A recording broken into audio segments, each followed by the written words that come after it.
Hey everyone, you know how much I love history, right? Well, get this, in 1517 this guy named Martin Luther totally shook things up. So, picture this, Martin Luther, a German monk, is fed up with some things the church is doing. He decides to write down all his thoughts, 95 of them to be exact, and he calls them his 95 Theses. He then nails this list to the door of a church in Wittenberg. Can you imagine the guts? Now, these weren't your everyday complaints. Luther was really upset about something called indulgences.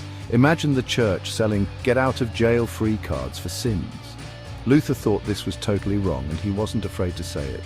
His 95 Theses were like a giant wake-up call for the church. He wanted big changes, and his actions started something huge called the Protestant Reformation. This wasn't just a little argument in a corner. Luther's actions totally changed the balance of power in Europe, both in terms of religion and politics.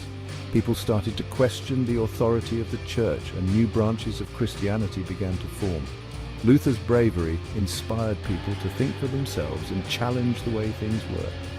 It's amazing how one monk with his hammer and his words changed the course of history. So remember Martin Luther, the guy who wasn't afraid to speak up and change the world.